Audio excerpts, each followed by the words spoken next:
मंडळी, मला आज एका गोष्टीचा खेद व्यक्त करायचा आहे। मला माझी चूक आता लक्षात आली आहे। परवा मी गुंड टोळ्यांच्या घरात तिकीट दिली याच्यावर टीका केली, पण आपल्या राजकीय नेते मंडळींची दूरदृष्टी ओळखू शकलो नाही। गुंडांच्या कुटुंबात उमेदवारी देणं हा गुंडांचा सुधार कार्यक्रम आहे याची मला कल्पना नव्हती, पण खूप विचार केल्यानंतर मला यामागचा खरा हेतू उमगला। समाजात सतत गुंडांची संख्या वाढत राहणं हे काही चांगलं नाही। पोलिसांना सतत सांगूनही कोयते गँग नियंत्रणात येत नाहीत याची जाणीव राजकीय पक्षांना झाली, म्हणून गुंडांना मुख्य प्रवाहात आणण्यासाठी त्यांच्या शुद्धीकरणाची मोहीम जणू हाती घेतली आहे। तुम्ही म्हणाल कसं, तर सांगतो। गुंड राजकारणात आल्यास गुंडांची संख्या आपोआप नियंत्रणात येईल, ही एक प्रकारची नसबंदी आहे असं समर्थकांना वाटतंय। शिवाय पिढ्यानपिढ्या गुंड म्हणून जी हेटाळणी त्यांना सहन करावी लागलेली आहे त्यातून ते मुक्त होऊन त्यांना सन्मान मिळेल आणि मग नेत्यांना सुद्धा अगदी उघडपणे त्यांच्यासोबत फिरता येईल।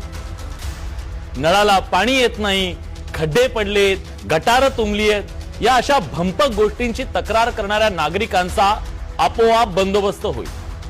तुम्हीच सांगा, गुंड नगरसेवक झाले तर माहिती अधिकार टाकण्याचा दुस्साहस कोणी करेल का हो? लोकशाही, कायदा, नैतिकता या कालबाह्य शब्दांचा आधार घेऊन शहाणपणा शिकवणारे आमच्यासारखे पत्रकार प्रतिप्रश्न करू शकतील का हो?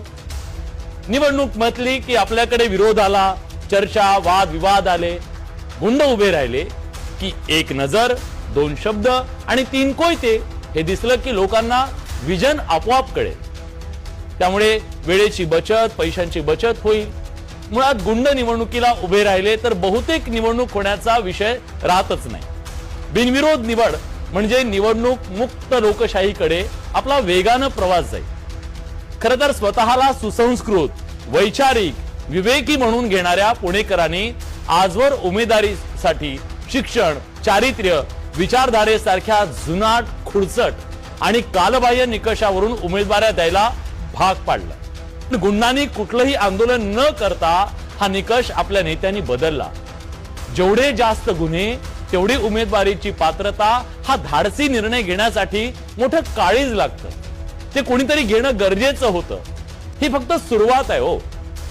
उद्या आमच्या या बडे मुद्दे शोला थेट जेलमधून मोकातले 4-2 गेस्ट संघटितपणे लाईव्हला आले, बसले आणि राजकारणाच्या अधोगतीवर त्यांनी 4 शब्द बोलले तर कुणाला आश्चर्य वाटायला नको। मग आपण सगळेजण हिमालयात जायला मोकळे।